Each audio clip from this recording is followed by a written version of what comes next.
Ready? Yeah. You look ready. Hello, everyone. It is not Wednesday night. It is not Monday morning. It is Sunday night. This is At Week's End. You're at the right place.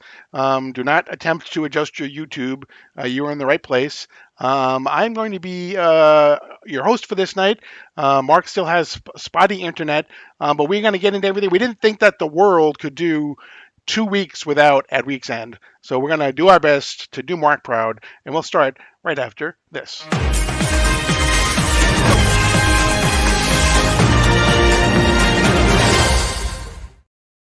And so joining us tonight, we have Brother John's Comics. What's going on, Brother John? Hey, how are you, sir? I am doing well. Thank you very much for asking. I appreciate you being here and having me on. I know you're gearing up for the next round of storms coming in. So Yeah. Big doing. So we'll talk about all that probably over the course of the night as well. So, but before we get any farther, don't want to forget. Got to do our make sure that you go to Big Time Collectibles. They are the sponsor of this channel. They are one of the best, if not the best, online retailer for variants, and you can do lots of different things with them. They currently are gearing up for New York Comic Con. I think they've shown off like 13 out of 16 of their exclusives that they're going to have there. Lots of foils, lots of Transformers stuff going on with them. So they do have some of them, I believe, you can buy a little bit ahead of time on their website. So make sure you go and check them out. Also, don't want to forget about we have ABX, Paul and his group in Augusta.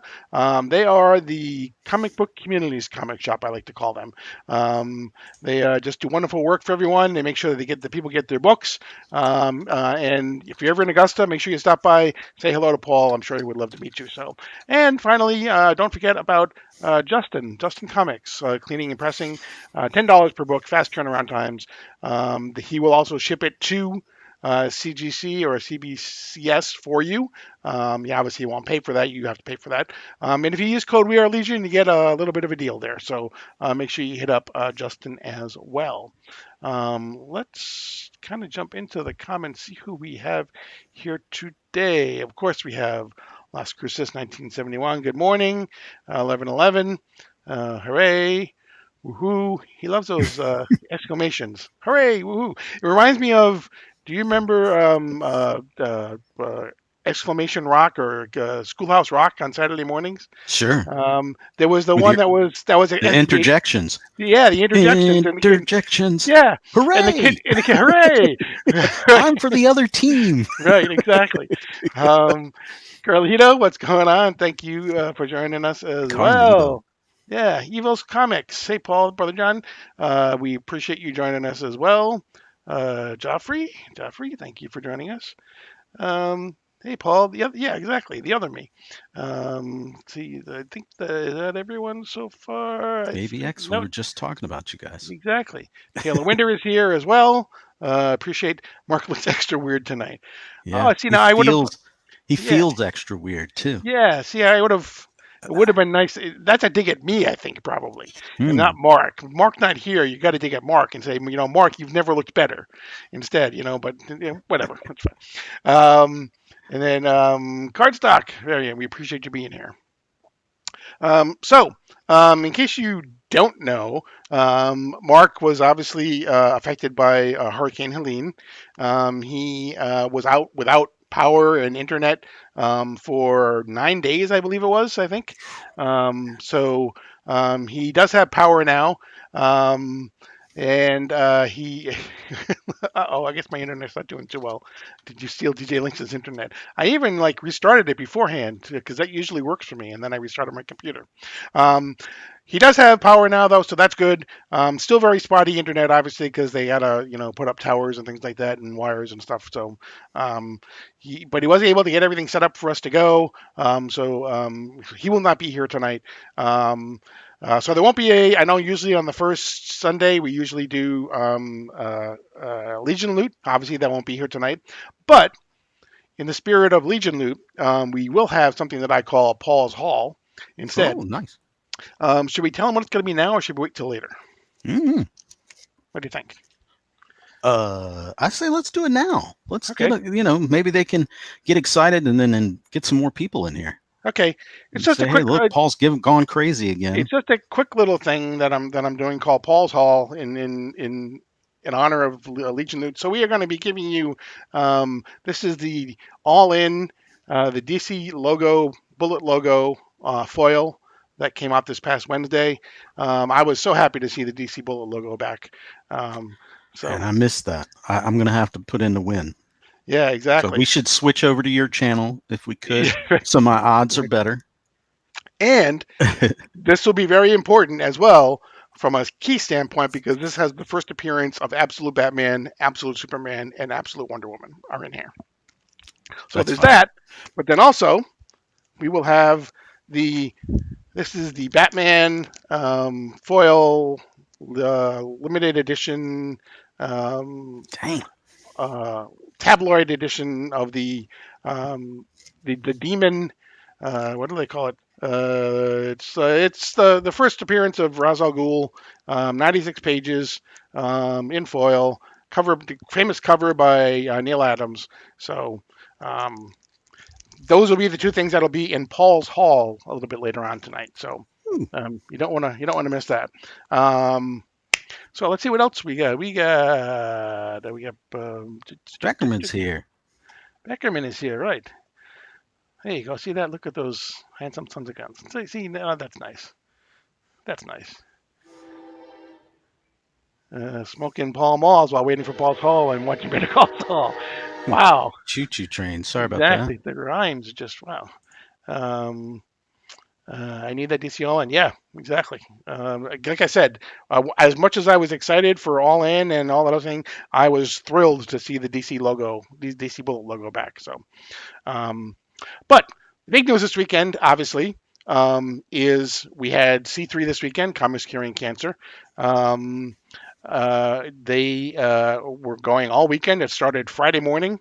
Not to be deterred, Mark was there at 7:30 in the morning. I think he was probably sitting actually at ABX, I believe. Yeah, big shout out to Was ABX so for he letting was him set up in there and use exactly. their Um, internet. And so Mark was there for that, and then he was in and out. He was in the chat almost all weekend, from what I could see. I didn't get to see a lot of this weekend because I had to work because of the hurricane coming up. But I did manage to get some things as well too. They did a lot of great comic art. I ended up getting a Green Lantern, John Stewart original art. With him kind of using his ring to destroy cancer, and I got a set of prints by actual Dracula. So that was kind of cool as well. that's Um, awesome. yeah, He had so much great stuff too, man. Whoever, I can't remember who it was that got that Swamp Thing piece he did, but man, yeah, that thing was fantastic. yeah, Um, it was great. The whole weekend was great.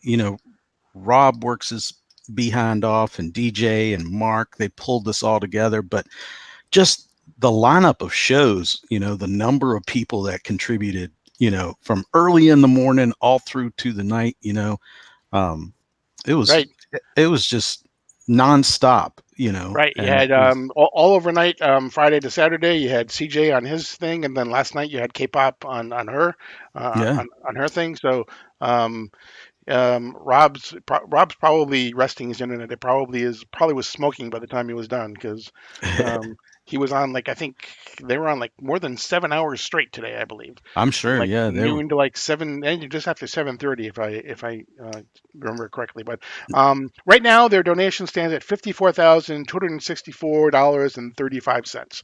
So they beat last year, which I believe was 51,000, if I'm not mistaken. Again, it's if anyone remembers the Jerry Lewis telethon we were talking backstage, Jerry Lewis didn't so much care about the number as long as it was at least $1 more than they did the year before. Didn't the year Um, before. That's right. yep, right. Well, So, they crushed it, especially like,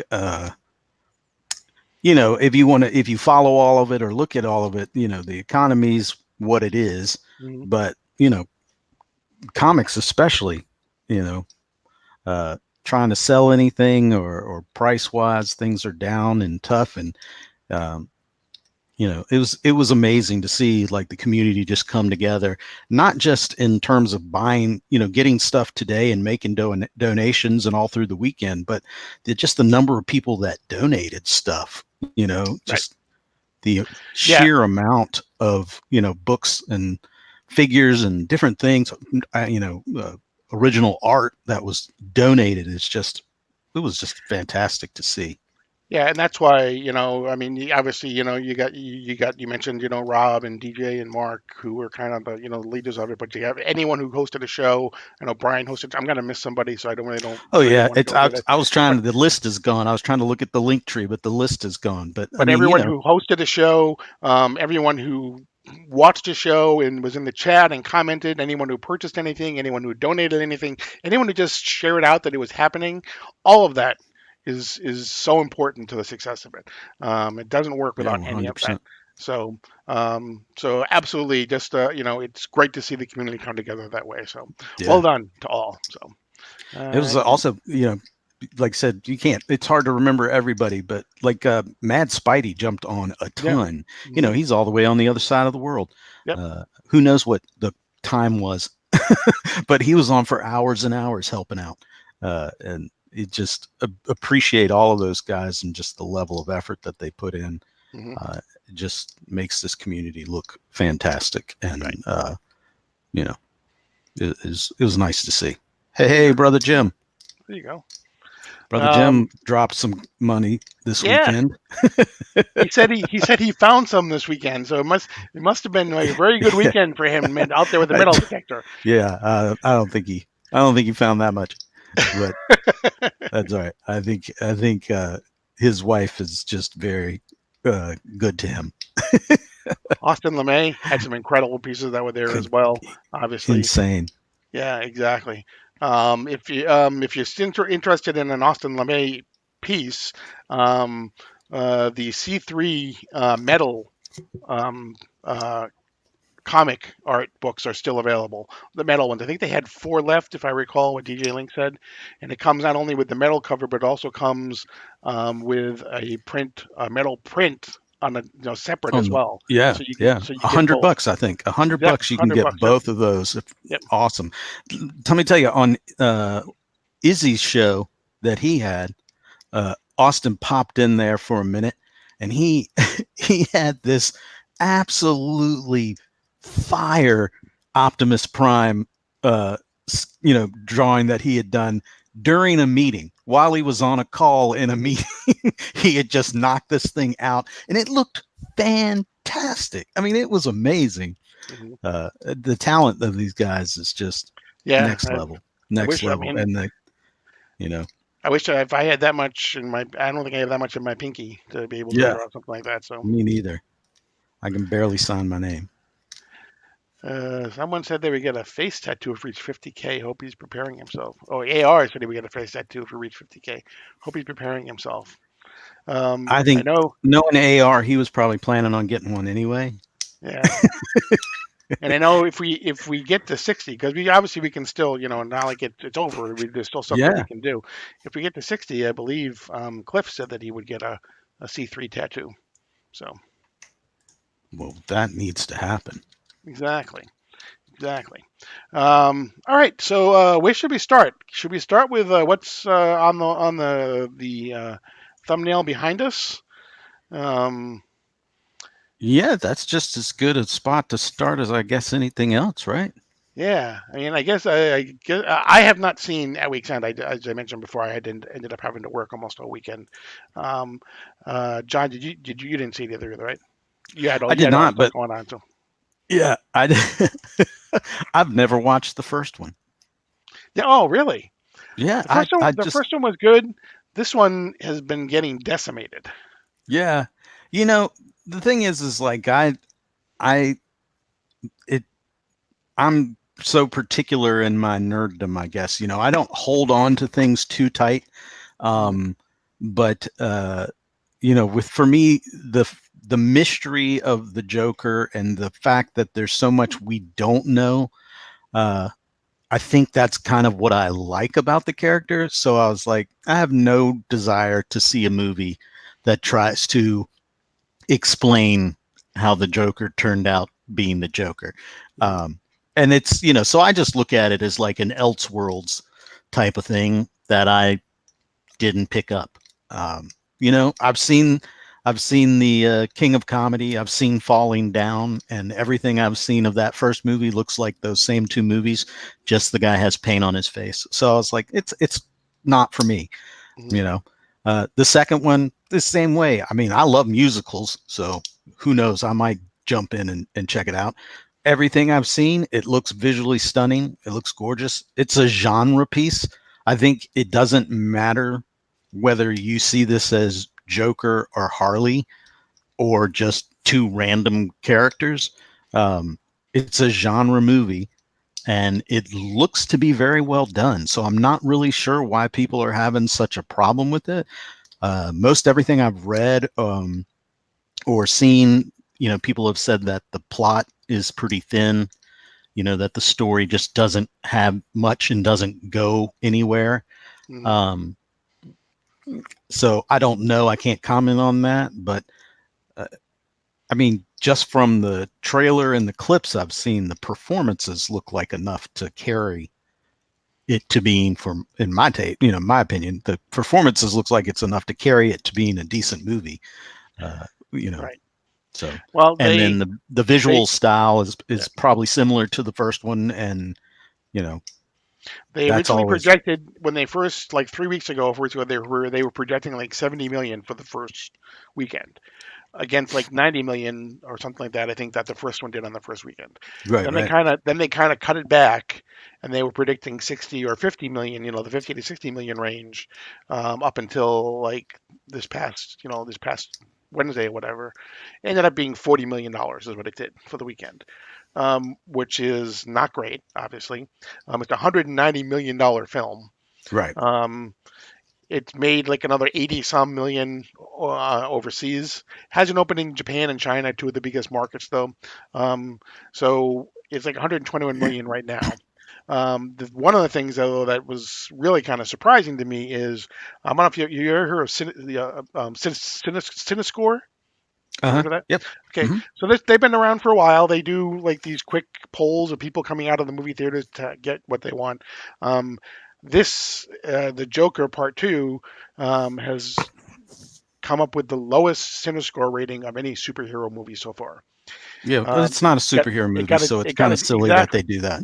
it got a D, for CineScore, Yeah. um, which, yeah, exactly, and that's what I think maybe the big. I think that there were still too many people that were expecting it to be some sort of, I don't think it, to your point, I don't think it really needs to be a Joker movie necessarily, you know. No, and I think a lot of this stuff we're going to probably hit on some of these other things as well. But like when you're doing, visual media or you're doing TV or movies and that kind of thing, as opposed to comics, you have to go in different directions. You have to present things in a different way. And all of this stuff now we're seeing things that are being expanded into different, for the lack of a better term, different genres.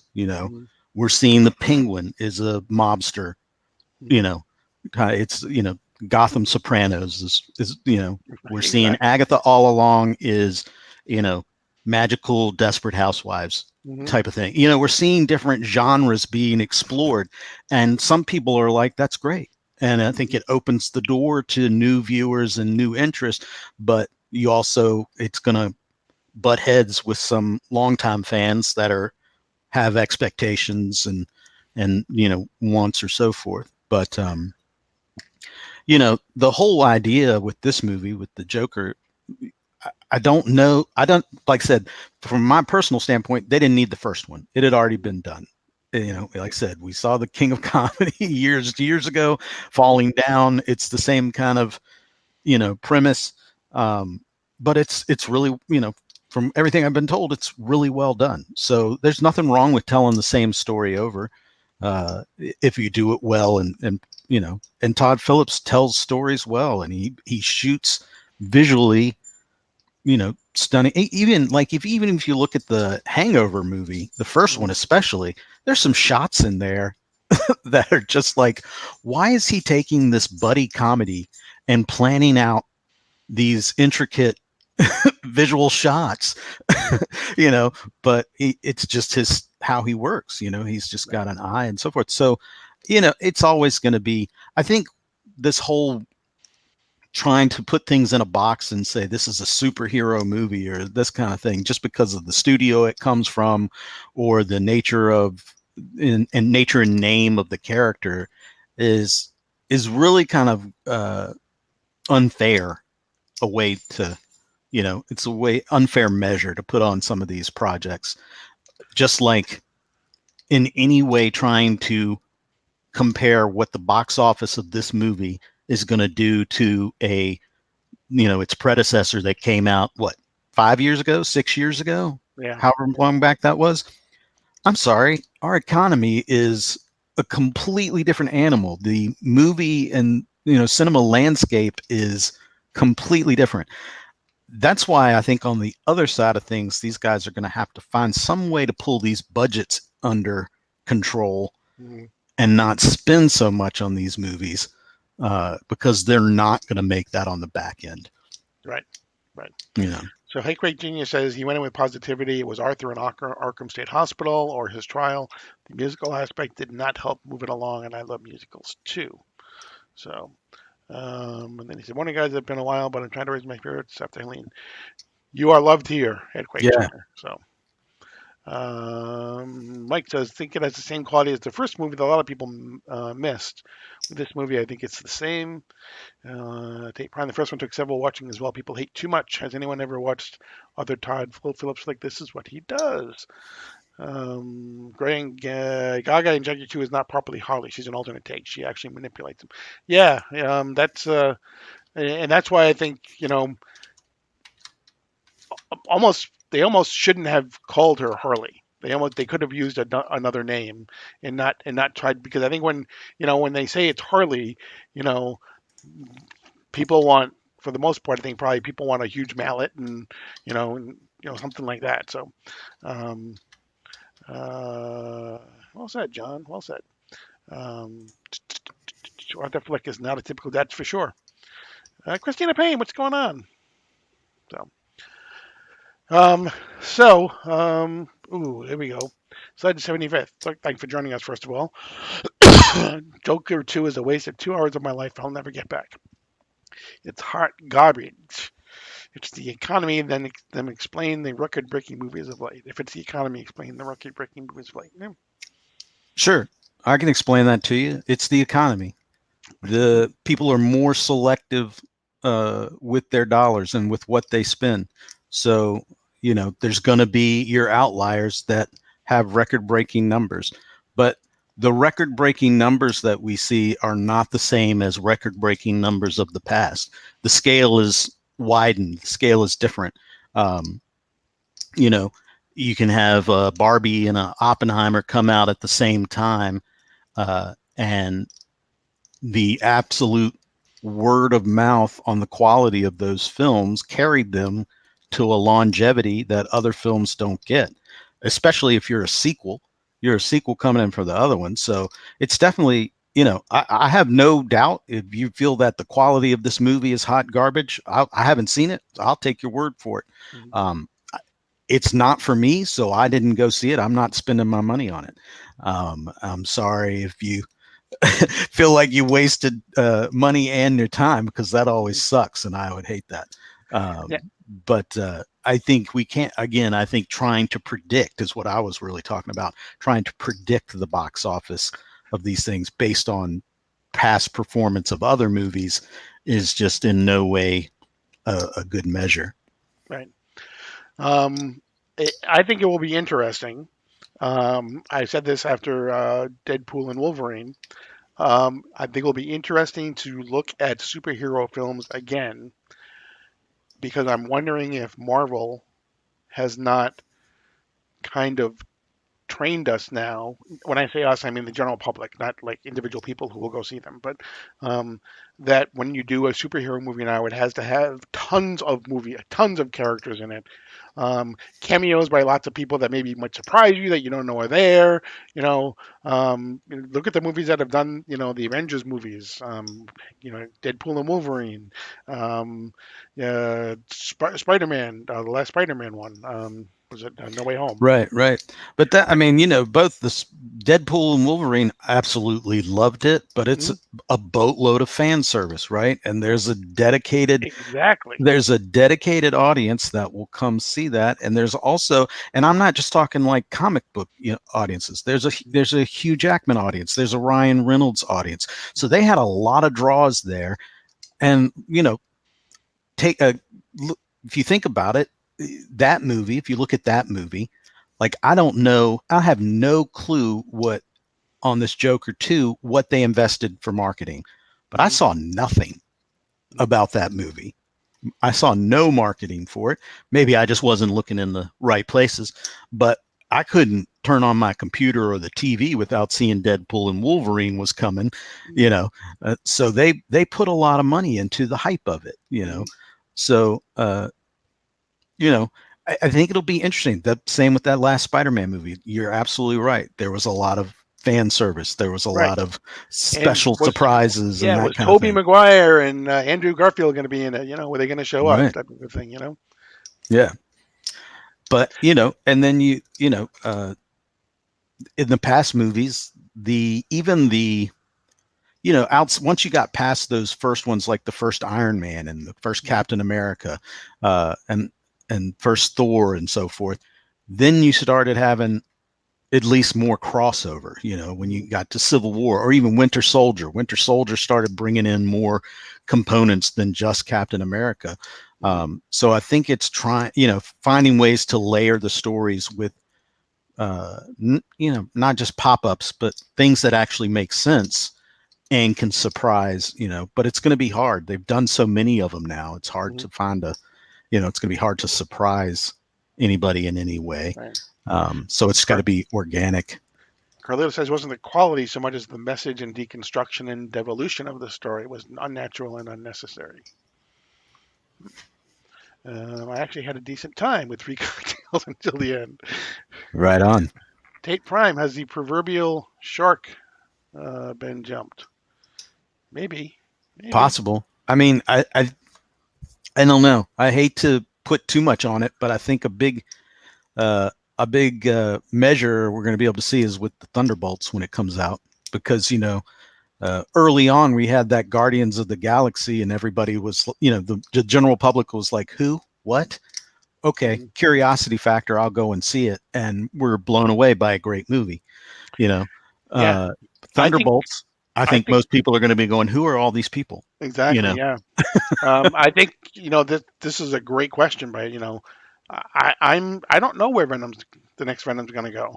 I could see a lot of people not really knowing who Null is and not really being that excited because Null's in it necessarily, but or Craven. I mean, obviously people know Craven, but is a movie that to me is kind of like Morbius that's been done for years, and now it's just finally coming out. But I'm actually more excited about Craven than I am about Venom. But that's because I'm not a big Venom fan. And if you're a symbiote fan, then obviously the Venom Null is going to be huge for you. So I totally get that. So yeah, Carlito I, says I this is have no, I'm not any help with that either. The Venom movies are kind of like the Joker for me. Yeah, I've watched a couple of them just once they came to streaming, and and they didn't. It's just not a character that is a big draw for me. Making that character, my experience with Venom is and all of that is from the comics. mhm, So trying to make him likable or funny in any way just does not work for me. It's like, just let the guy be what he is, and I don't need to see these different takes. yeah, So comes back to what we are talking about. You invest in your time and your money. Um, absolutely. so Deadpool yeah, movie I don't. greater than Joker 2. Okay, I could see that. To be honest, I'm the most excited for Venom Last Dance over any MCU project. Good, Oh, good right select. on. Yeah. That's cool. See, I Yeah, didn't we even need. know. I didn't even know there was like people started talking about Null, and I was like, I don't even know who that is. You Yeah, know, he's I don't know. relatively new. Yeah, and Got my got brother's like, oh, I got it right here. I've got the first appearance, and blah blah. I was like, Ven- still don't. Venom 3, I believe. Yeah, Created by Donny Cates and Ryan Stegman, if I'm not mistaken. Because there was this yeah. whole If thing you, about people wanting to, is are Cates and Stegman getting any money for it? It's like they may or they may not. They're not owed any money yeah, they're legally. not. But sometimes the movie studios will throw people some money who created them as kind of a thank you for creating this character. Um, but basically, they're work for hire, basically. So. Yeah, I think, and I think a lot of that'll play it in terms of at least Marvel and how they've done things in the past. If it does really well, Mhm. if this comes out and if Venom 3 comes out and blows through its budget and and makes a stack of money, they might go, okay, we'll give these guys a little money as a thank you. If it comes out and it doesn't make back its budget, there's no way they're looking around and finding Right, exactly. a little bit of coin for the guys who came up with Null. Right, So and that sucks. I think they should get compensated in some way, but that's just not how they do it. right. I think a lot of people are going to hate this movie due to the ending. A lot of people are going to miss what actually happened. DJ did.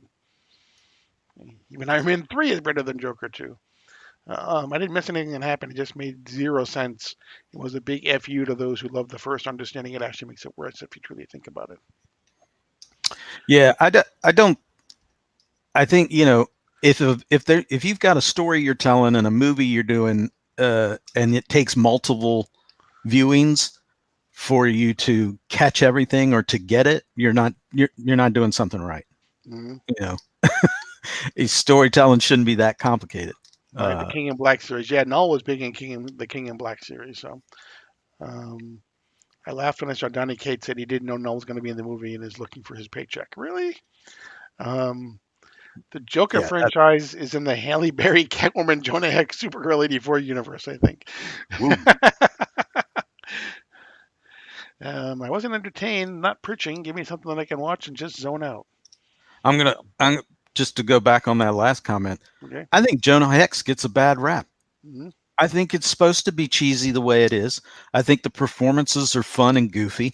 I kind of like that movie. Okay. Brother John, amen. Exactly. So, again, as with everything, I would say, go to the movie and make your decision yourself if you feel, 100%. if you're interested. If it's a character you're not that interested in, then don't go. Speaking of characters I'm not really interested in, are you caught up on Agatha? I am. I am too. I'm enjoying it quite a bit. I've been watching it just for the show, so I would be able to at least talk about it on this show. So. Oh, right on. I think they're doing some fun stuff. I mean, I totally understand it's not for everybody.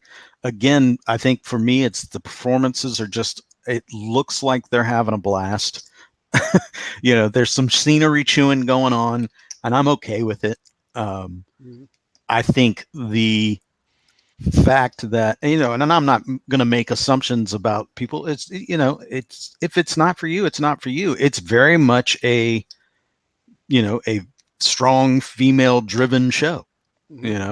And some people that's just not their cup of tea, and that's fine. But I think it's been a lot of fun. I think you just sometimes if you kind of don't overanalyze it and don't it's back to the expectations game. They're doing a genre show,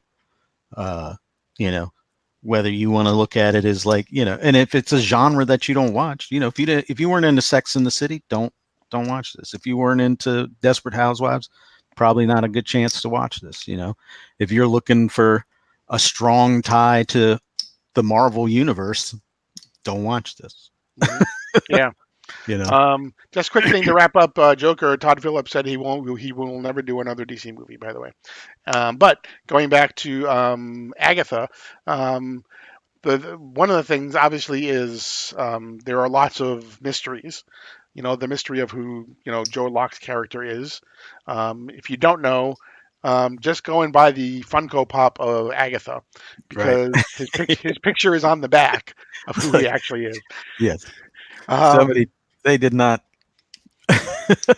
They did not do a good job at Right. As well thinking. as the other character, her identity is on the back as well. Mhm. So if you want to find out who they are, just search out the Agatha Funko Pop, and you'll be able to know. But I don't think it was any big surprise as to who Joe Locke was playing necessarily. No. You know, but I was kind of intrigued, surprised at the other character though. Um, so um, so this week they managed to get out of the house, the first house, right? Hmm. But they end up now in the second house. They're joined by the character from the very first episode, the one that was working with Agatha on the murder. Um, from the she played the government agent. I can't think of her name. Not Olivia Darby. That's somebody else. Something No. Darby or something. Yeah, I'm trying to remember it off the Yeah. top of my head. I can't Anyway, keep track of all of them. um, What's the because name? what happens is one of the Green Witch, who was Agatha's wacky neighbor, died in the last episode. They bury her. They end up doing a spell to try to bring a Green Witch back, and popping up out of the ground is this character from the first episode Yeah. that was working with her. Um, then they end up in another house as well, a house that they have to go into because no matter which way they turn on the road, the house appears in front of them. That's the Um, house. yeah, exactly. That's the house. So they go back in there. There are a whole bunch of things, and it was yeah, Aubrey Plaza. Yes, thank you, Stephen C. Aubrey Plaza. Um, uh, they end up they need to do another spell, but they determine that it is this song that they have to sing to get them out of the house. Yeah. Um, uh, it kind of lost me a little bit with the song and everything like that. There are um, they have to really they have to sing with feeling and emotion, otherwise they won't be able to get out of the house. It is the I They're can't think trying to of get to the road, right? And right they said exactly trying to get back sing to the the road. song, which yeah, I can and see that's the kind of thing that I can see that turning some folks off. Hmm. Um, I thought it was awesome. I mean, if you're gonna have Patty Lupone in your cast, you might as You well got be to singing. sing. But it's like even I was like, oh wait, there's another verse. We're gonna do this again, huh? Yeah. I thought it would be a short little song, but they went all out. They're like, we're committing to this. It was a full, 3 verse and chorus song. And I was like, Yeah, okay. it really was. In the course of them, there's glass that shatters. A piece ends up in the midsection of Joe Locke. He ends up supposedly, I don't know if he really died or not, but they end up doing some sort of another spell to fix him. Um, he is then off to the side with Agatha.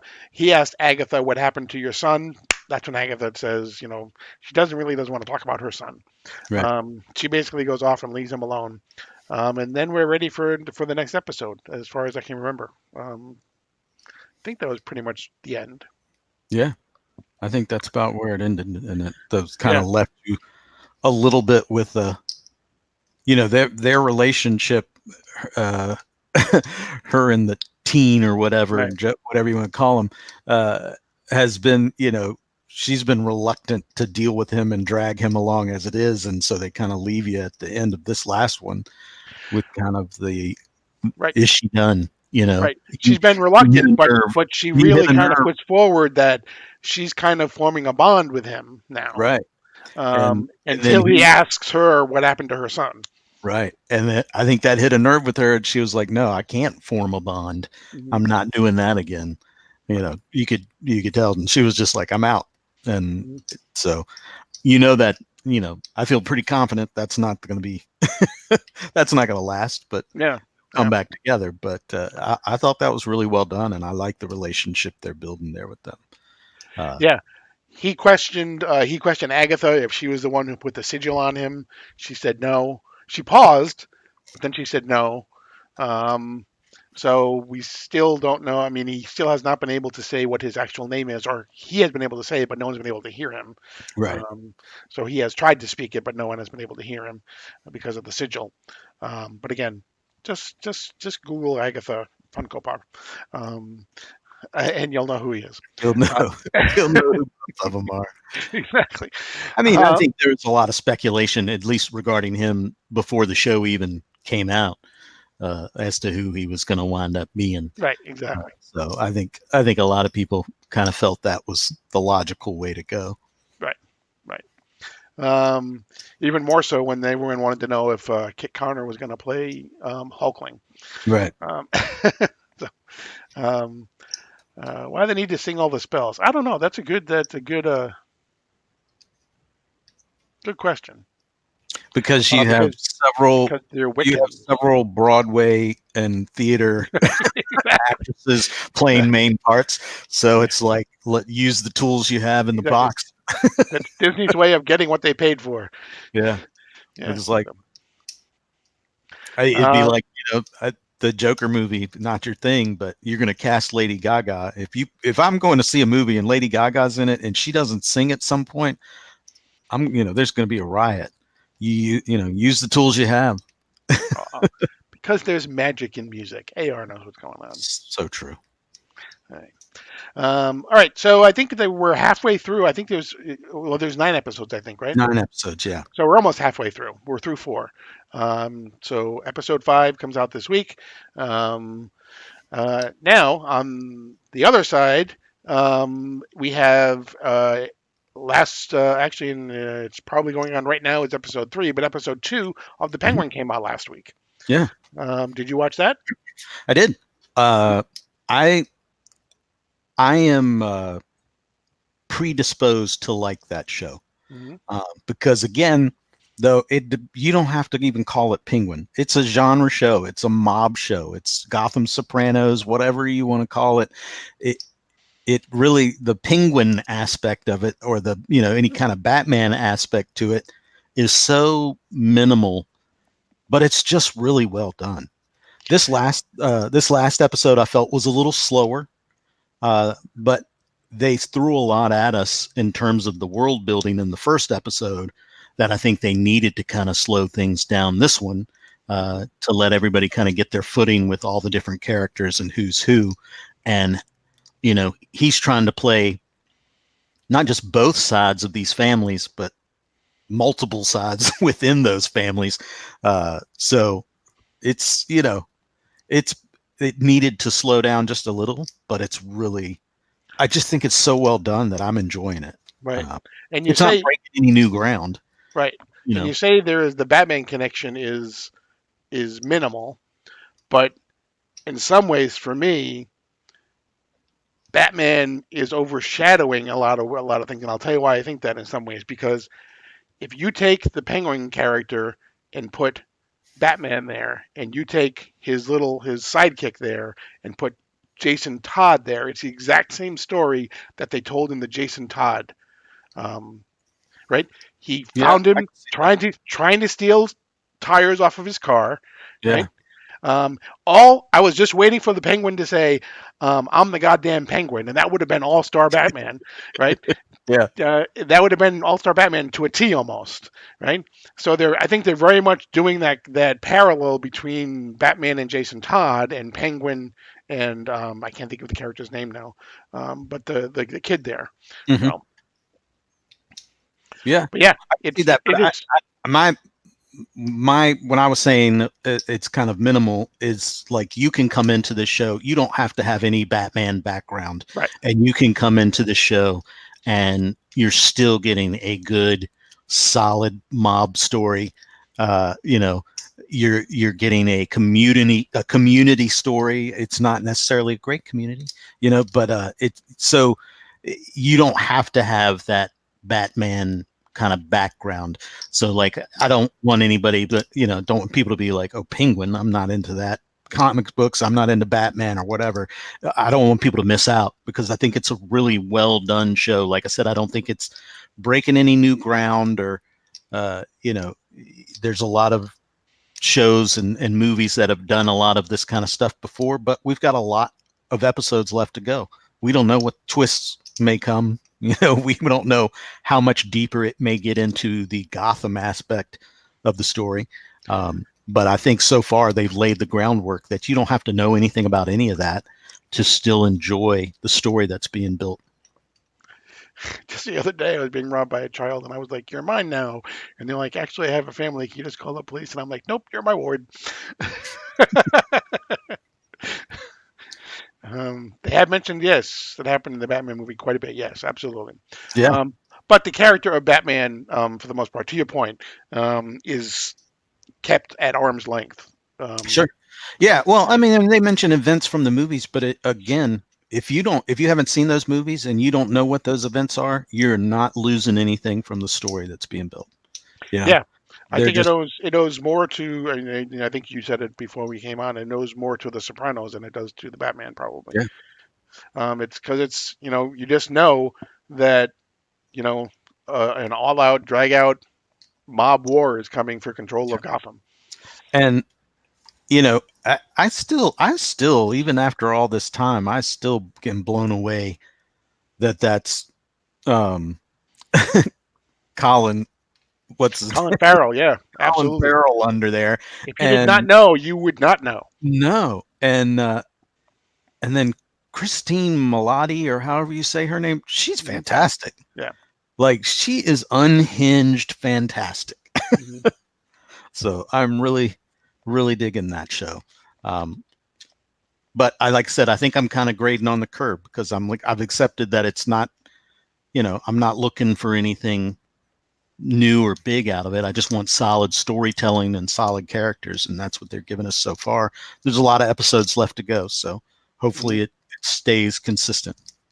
Right.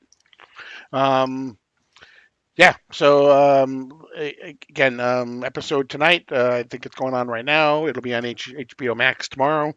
Take a look at that if you get a chance. So, John, what's going on, John? Good evening, everyone.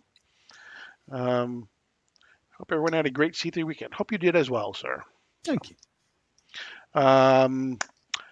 Big news for me. Tomorrow,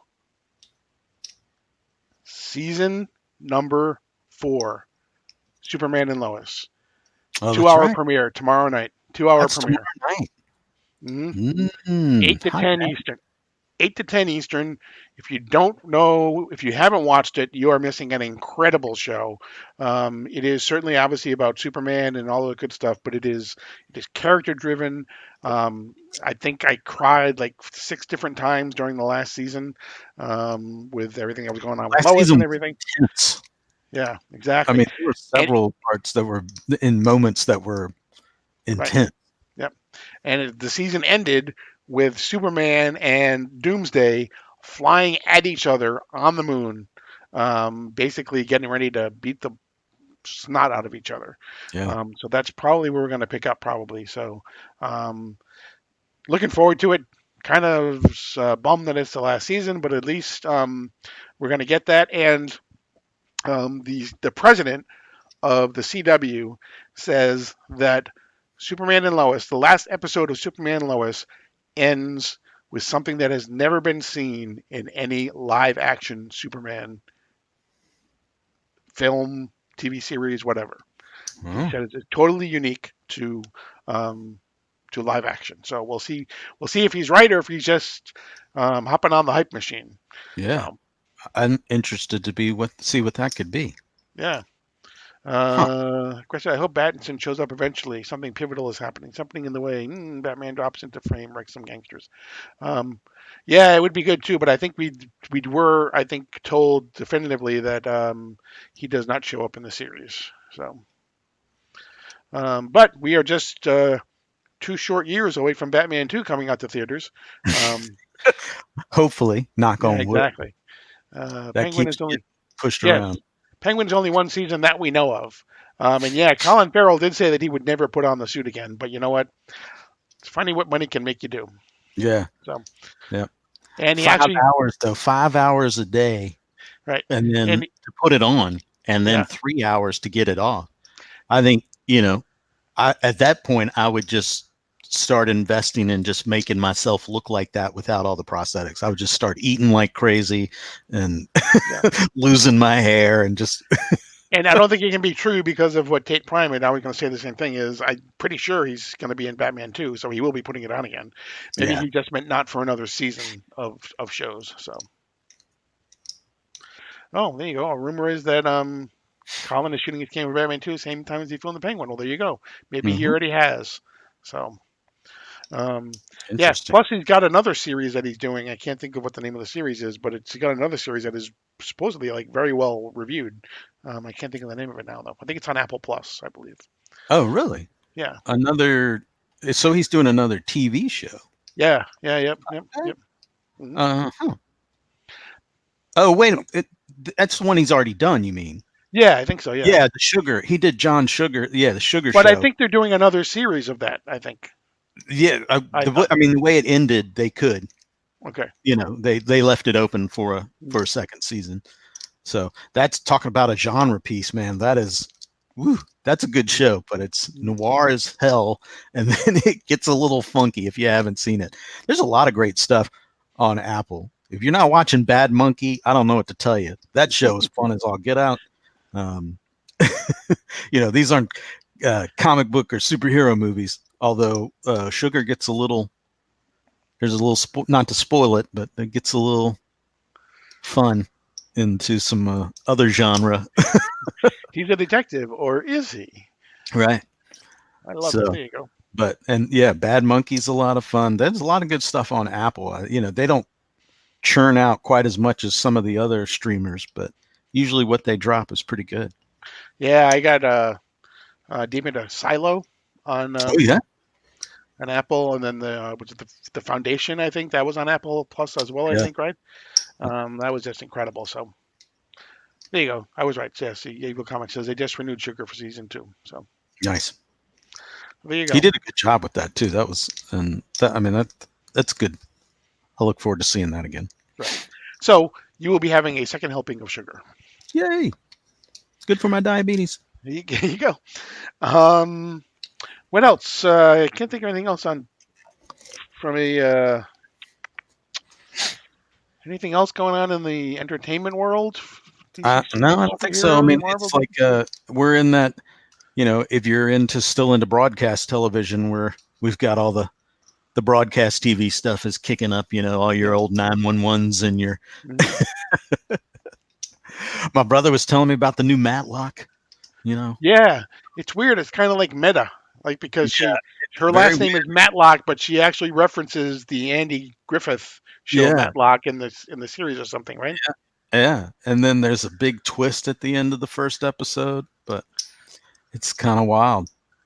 Mm. But Kathy Bates is incredible. I loved her Kathy all way back in Misery when she was in Misery. Yeah, It was like, she's so good. mm, And I like Jason Ritter. He's playing kind of a sleazy guy in this, which is, he gets compared to his father so much that everybody thinks he's always needs to be this goofball kind of character. So it'll be interesting to see where he goes because he's not very goofy. He's just kind of a hole. okay, all right. Trying to think of the anything else that's coming out. Yeah. Movie wise, I guess the next thing movie wise is probably the Venom movie that we were talking about. The what? That's probably the Venom movie is probably the next superhero or comic book movie that's on the Yeah. horizon. I mean, yeah. I think I think for my family and for me, the Wild Robot's going to be the next big push to go see the next movie we go and see. Right. That's The been Hobbit. getting. We can't call them hobbits, AR. Remember, we can't call them hobbits. We have to call them otherlings or something like that. But he's referring to Lord of the Rings, The Rings of Power, on Yeah. Amazon Prime. Just finished up their season finale. So Sauron is not a nice guy. He's not a good guy at all. Apparently, Kind of like Jason Ritter. I think he's going to cause some problems down the road for some people. If I had to guess. Yeah. So, Yeah, I actually really enjoyed Lord of the Rings of Power. I'm a little bit behind on catching up with the shows, but I this one has been all. The first season was slow at times. This second season is really kind of all about the forging of the rings, the Yeah, actual rings of power. So, that's cool. um, yeah, Yeah, I think some of that is, I think if you're not too tied to it, hmm if you don't, like I said, if you don't grip it too tightly, you can have fun and enjoy some of these shows. I think if you've invested a great deal of your, you know, passion and your energy and your so forth into what came before the originals and so forth, people tend to not like to stray away from that too yeah. far. You I have know, if you're a time. canonist, for lack of a better Yeah, term, exactly. um, then this may not be for you because it does play loose, fast and loose with some of the history timeline and things like that because they have to, and also what they can and can't. Like they can't call them hobbits, they can't call him Gandalf, they Right. call him the stranger, um, things like that. So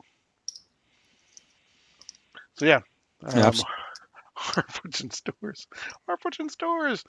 Um, well, comics, he knows, really enjoyed Rings of Power. So uh, good night, Godspeed, Carlito. Thank you very much. Appreciate thank you. you, man. All right, want to get to some books before we do the Paul's Hall, and then we'll Paul's Hall. Yeah, I okay. I haven't I was telling you earlier, I haven't been to the shop in a while, so I'm a little behind. Um, I'm a lot behind actually. Uh, Grand Elf. but I went by and grabbed a few things. Okay, Uh, so do you have what do you get? anything you want? Can I just jump in, or do you want to Yeah, go? absolutely. No, you go You ahead. probably got more than me, so I'll go ahead and go first, and I'm just going to go ahead and get it out of the way. There's the final issue of the Justice Society, issue 12. It's a sweet issue. It's okay. It's just my disappointment with this entire series. Um, you know, is large. It's a huge. It's been a very big disappointment, and I tried to kind of look back and go, have my expectations been too much because this is my favorite.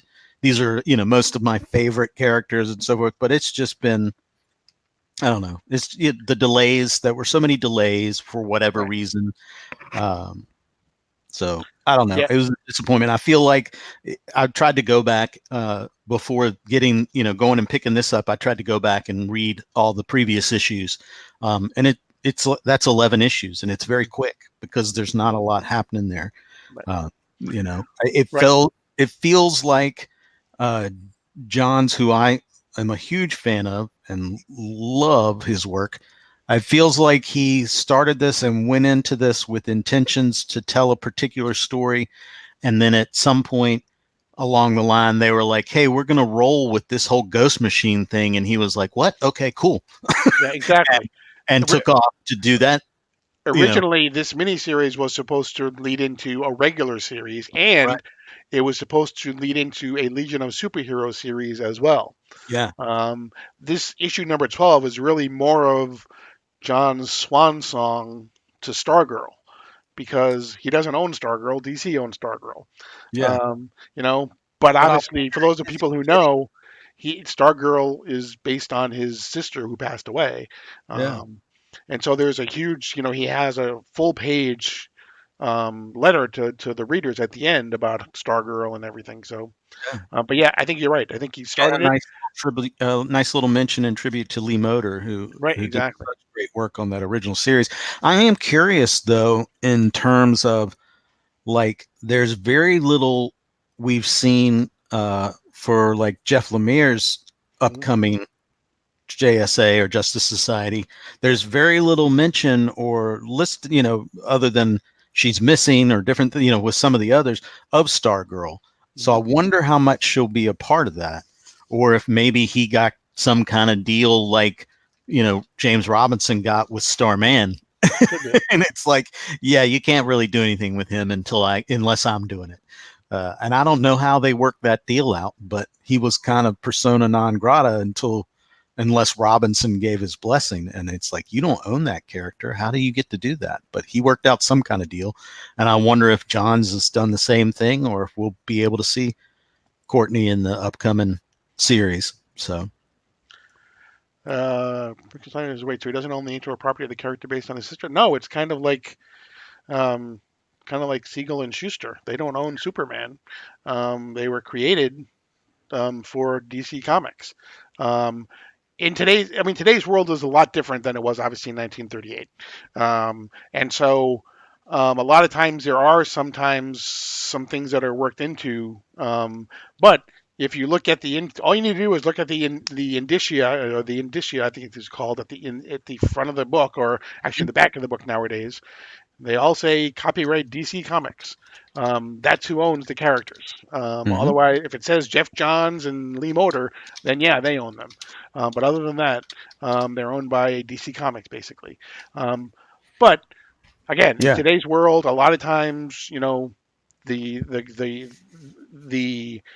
there'll be some sort of a deal with the actual creators where they say, hey, you know what, if we use them, well, in TV or in another book or whatever, we'll pay you some sort of residuals or something. But they're, as I understand it, but I'm not a lawyer, they are under no obligation to have to do that unless yeah, it's written into some sort of a contract.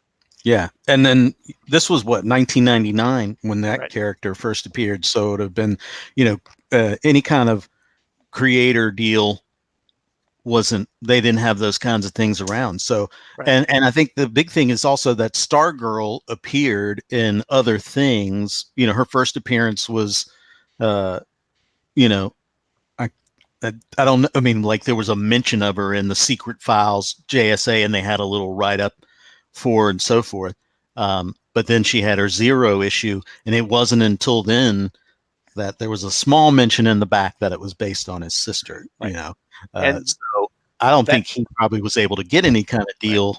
So, but who knows? That very reason that you mentioned there, Time Driver, is one of the reasons why he went off and created Ghost Machine. Sure. Yeah.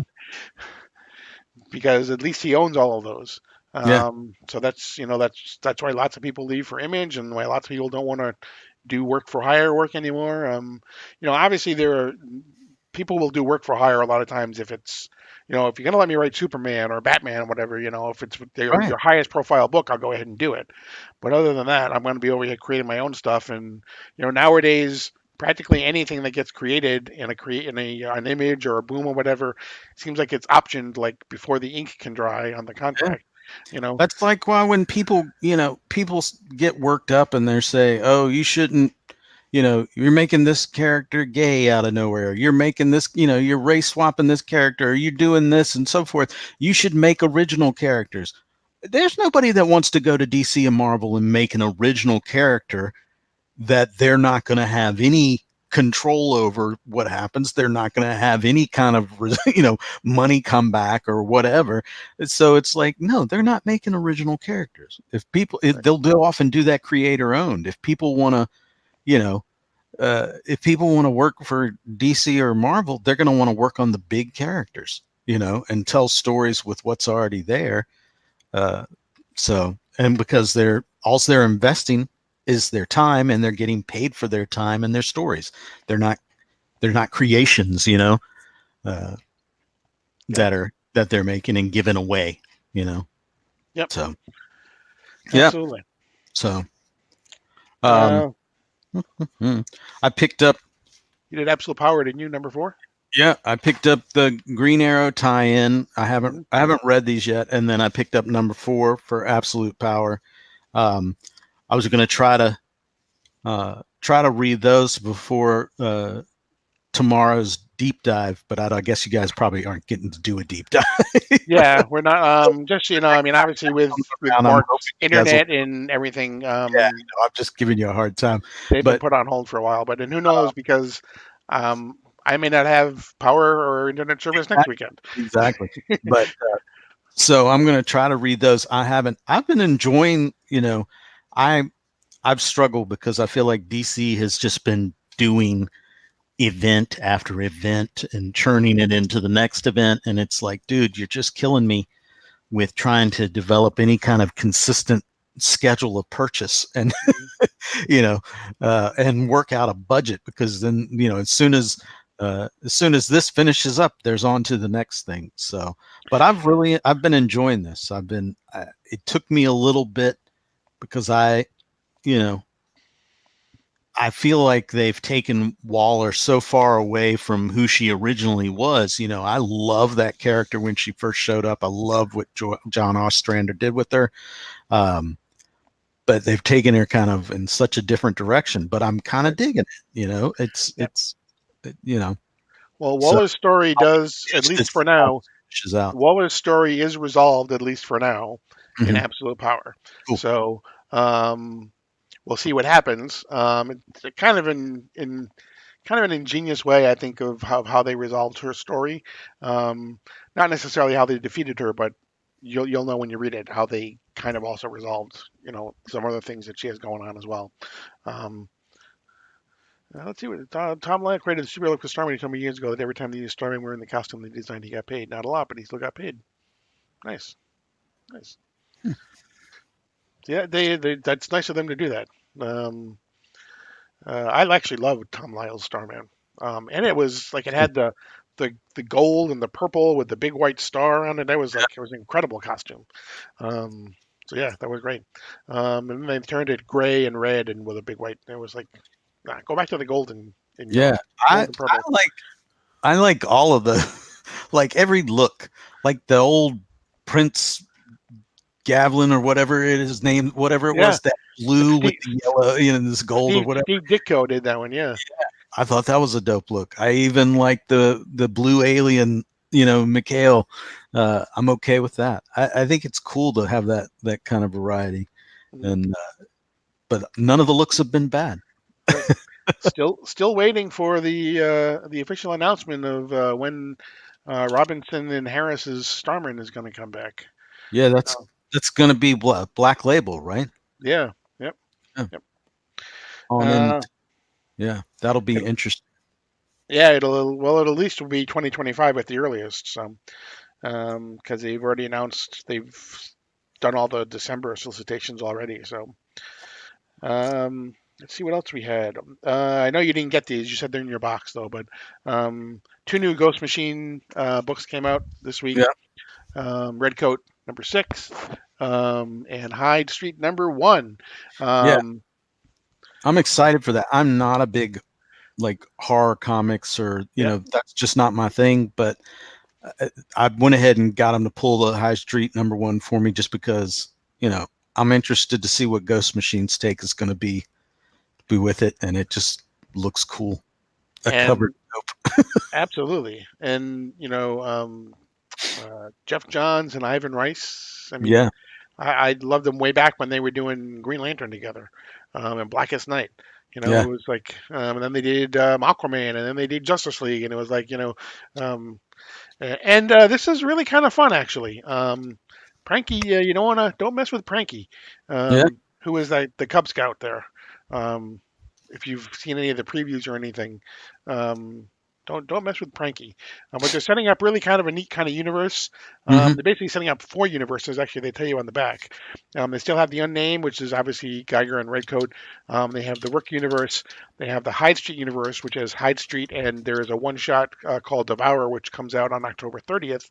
And then they have the Family Odysseys, which has Hornsby and Halo, and the Rockefellers that are coming out next month, I believe, is the first issue. So, Yeah, um, I'm really looking forward to those too. That's kind of more my uh at least it feels like the Rockefellers and the Hornsby and Halo just have like a real kind of trippy 90s look mhm, to them, yeah. you know, which makes, just kind of I think we had a little difference of varieties and stuff back then. So I'm looking forward to those guys. Mhm. And I'm looking forward to checking out Hyde Street. Maybe it's going to turn me on into the horror genre. Right.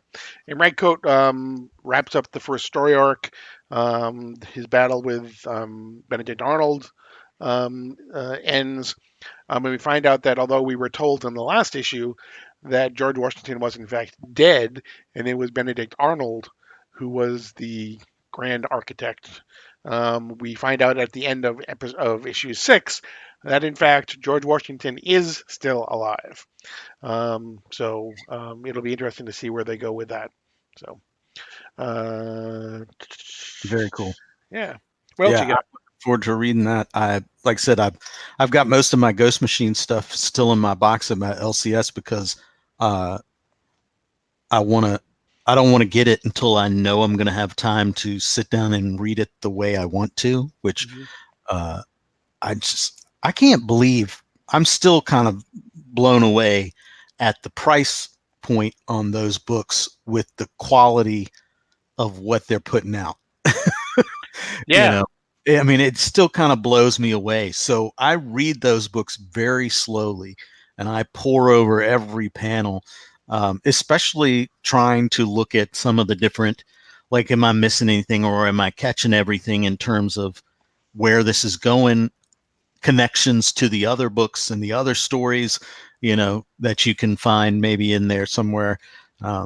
So I'm like I said, I'm really enjoying them, and I think a big part of it is just not just the level of quality of the stories and the art, but the printing, the paper and everything just makes the whole experience just like, man, this is comics. This is Hyde Street number one, 399, 32 pages. yeah, it's bonkers. Hmm. Bonkers. Absolutely. That's just value right there. I don't know Hmm. how they're going to sustain it. I'm hoping that the sales and their numbers are good enough that they can sustain it Hmm. and keep it going because it's a huge draw to, there are things that have been dropped off of my pull list that I had for quite a long time, you know, that I've gotten rid of to make room for these books because, I have a limited amount of funds, I have a limited amount of space, I have a limited amount of time. So other things had to, go goodbye.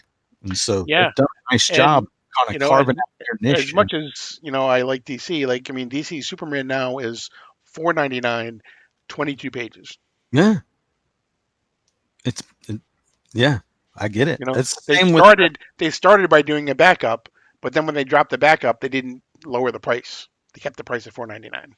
yeah, And some of the other ones, like Batman, is 499 as well, but it had a backup up until this last issue. But this last issue was longer. Green Lantern was 499, but it always had a backup. Superman, and I think Wonder Woman. No, Wonder Woman has a backup too because they do the Trinity yeah. stories. So get a variant. It's five exactly. If you go another hard stock, it's 599 for 20 pages. Yeah, I know, and that's the other thing that 22. bothers me. It's like I can't get to the LCS on Wednesday exactly.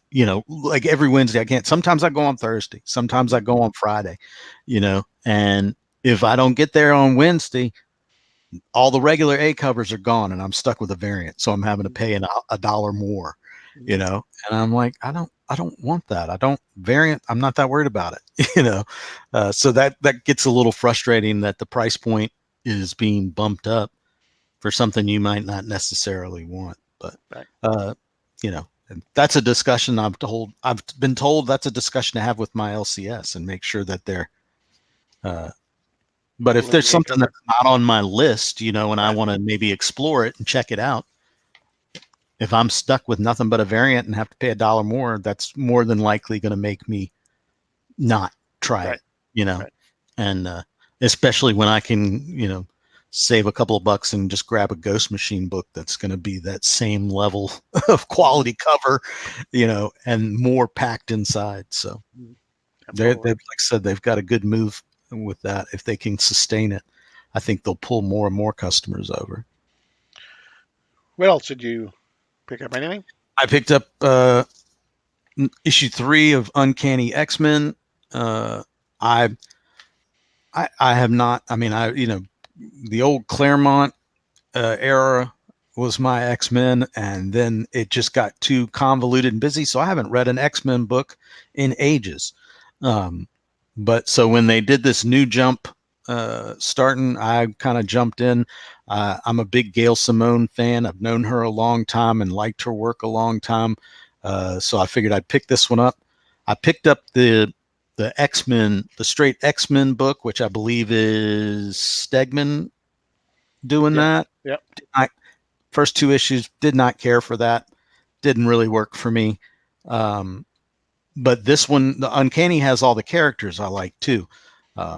So they kind of lucked out there, and I'm enjoying it. it's a kind of a new starting point. They do make some references to the past. You get references every once in a while to the Krakoa era and all that, and which I don't know anything about, but I don't feel like I'm missing out by not knowing that. I think they'll reveal enough.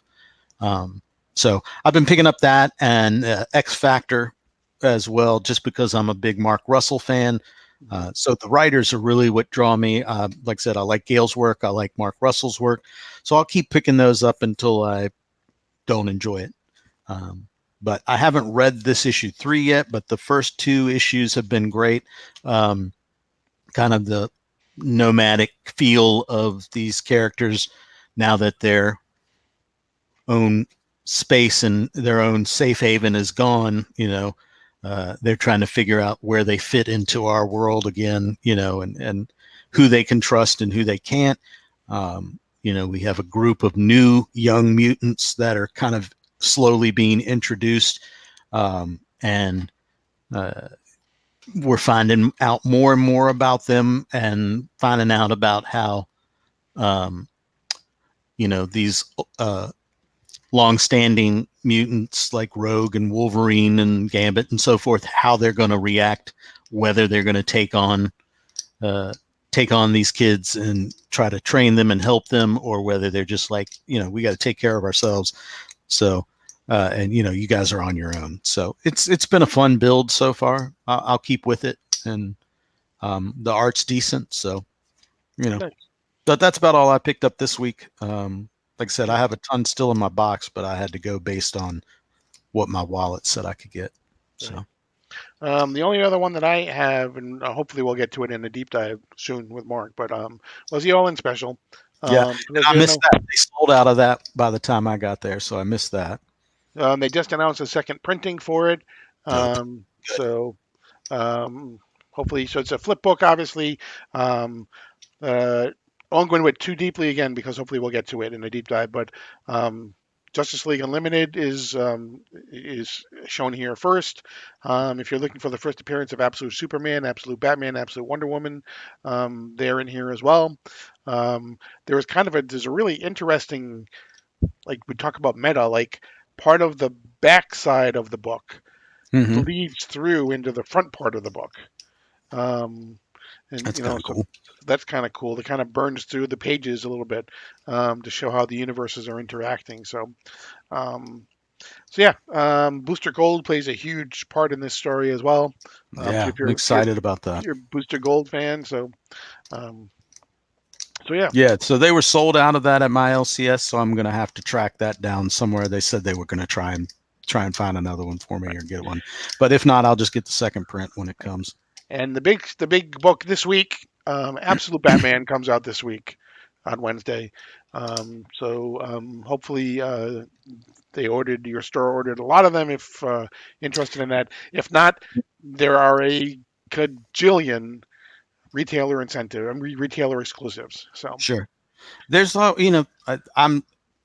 might get it, I might not. It's not on my pull list just because I've not been getting Batman of any sort because there's been so many of it and so much of it. So it's like there's no Batman on my pull list, so I don't think they've set one aside for me. So I'll check it out and see and maybe buy it or not. I don't know. Yeah, like I said, this one has probably at least 20 different retail exclusives this year. But that's some of them are gorgeous, but yeah, and some of them aren't. I'm talking to you, Frank Miller. And the reason being is because normally when you do a retail exclusive, you have to order 3,000. That's usually the minimum you have to order.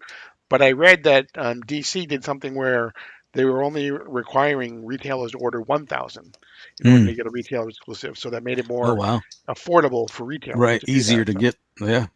So very cool. And obviously, it comes with all the problems that comes with, in that it inflates obviously the print run and those type of things. And a lot of times, just because I got a retail exclusive from Third Eye Comics doesn't mean that I'm going to come back next issue and get issue number 2. Hopefully I do, but you never know. Right. So yeah. So that was kind of it. So want to do our Paul Hall? Paul Hall. Let's do it. Yeah. Okay. Hopefully I win. Okay, again, speaking of all in, if you're having trouble getting one, this is the DC Bullet logo foil all in, and then we have, and this is really tough to see on the thing, but it is Batman. It is the limited collector's edition, the um, the Ra's al Ghul saga that appeared in Batman 232, Hmm. 234, I think, something like that. So it's 76 pages with the famous wraparound Neil Adams cover. So that's going to be in the Paul Hall. So we're going to do for giveaway to share. Let's just do. Let's just do hashtag C3. We'll make it nice and easy on people. There you go.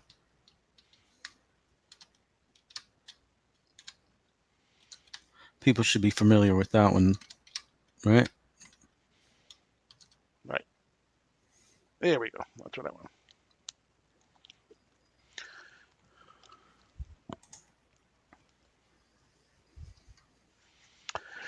want. Anything coming up on your channel? You're hilarious, Paul. Just asking. Yeah. I do need to get back into that, if for anything, just to and I'll say thank you. That box that you won from Tim the comic collector, it's insane, man. I feel like I need to send you some of this, or all. I mean, it's just there's so much stuff in this box. Just really great books. So I need to do something to say thank you to him, and get some attention on his channel, because that's really cool. I got on Circumstances channel the other night for his celebration. I won just like a little mystery box that DJ threw together, DJ Links threw together, and won that. And there's just some stuff in there that's absolute fire. Some first appearances. So I need to get off my lazy bum and make some videos or posts or something, just thanking these people for their kindness and how good they are. Well, good things happen to good people. So I don't know that that's going to happen anytime soon, but this Wednesday we're supposed to have another edition of Guess That Key. I'll be honest. The Wednesday is supposed to be the day that the hurricane hits where I am. So it's coming in hot that my day. guess is probably it will be postponed. But if we do have it, if for some reason the hurricane ends up somewhere else, we will have Carlito Classico, and we will have Couchin and Falchion with Sea Bizzle. Sea Bizzle. That's a good lineup. Yeah, I hope that should scare that hurricane away. There you go. Is it a hurricane yet, or is it a tropical storm? No, it's a hurricane now. So full on, huh? Well, yep. Good luck, Paul. I hope that stays away from you, to be honest with you. All of you guys have been dealt with enough, so we'll be thinking and praying. Thank you very much. Okay, let's go ahead and draw this now. 3, 2, 1, here we go.